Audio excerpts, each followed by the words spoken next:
मोठ्या भक्तिभावाने आपण हा अवतार सोहळा पार पाडलेला.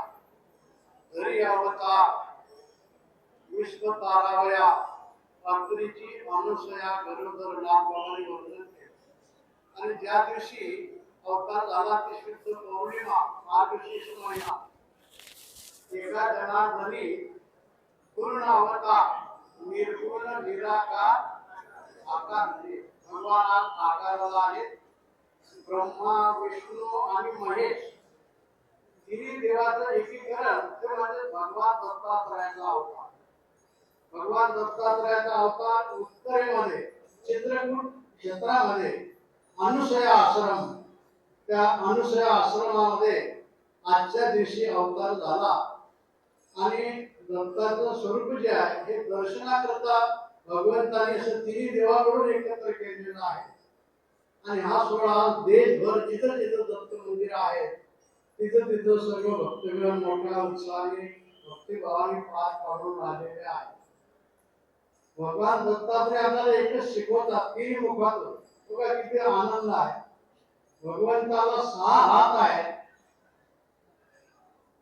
3 शिर आहेत, पाय मात्र 2च आहेत.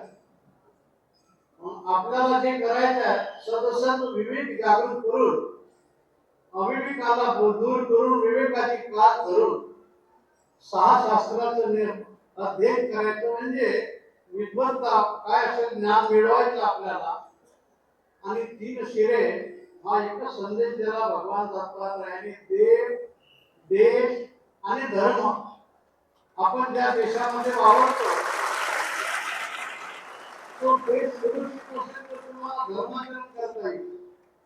आणि धर्माचरण केलं तर सर्वांना सुख प्राप्त होईल. आजच्या दिवशी धर्माचं रक्षण करण्याकरता भगवान दत्तात्रय अवतीर्ण झाले.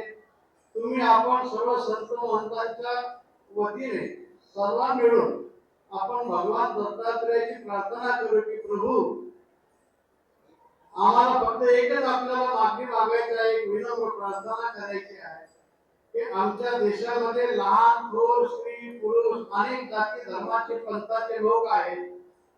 सर्वांच्या मध्ये सामंजस्य सदैव टिकून राहावं आणि बंधुत्वाची भावना दृढ होत राहावी. आपल्या देशात आपले पडोशीचे जे देश आहेत यांना सुद्धा सद्बुद्धी प्राप्त व्हावी आणि त्यांच्या अंतःकरणामध्ये विश्व बंधुत्वाची भावना निर्माण व्हावी, हीच आपल्याला भगवान दत्तात्रयाला प्रार्थना करायची आहे. आज भगवान प्रकट झालेले आहेत. आपण या ठिकाणी श्री समर्थ सद्गुरू किशनगिरी बाबांनी ह्या जागेवर खूप तपश्चर्या केली, कष्ट केली.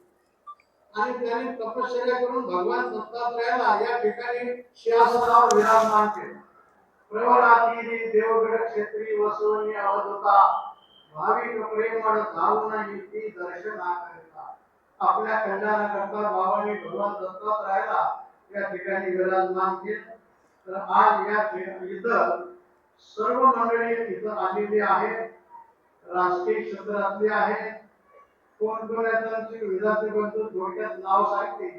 ज्ञानदेव तुकाराम झाल्यानंतर आणि सर्व मान्यवर सर्वांचं सर्व भक्तगणांचं देवगड देवस्थानच्या वतीने आम्ही अभिनंदन करतो, सर्वांना धन्यवाद देतो. असंच आपल्या अंतःकरणामध्ये ईशप्रेम, देशप्रेम, धर्मप्रेम वृद्धिंगत होत राहावं की पुनश्च सर्व भगवंताच्या चरणी प्रार्थना करून शब्दात विराम देतो. यानंतर ज्ञानदेव तुकाराम होईल आणि सौभाग्यवती कुलकर्णी ताई राहिलेल्या आहेत.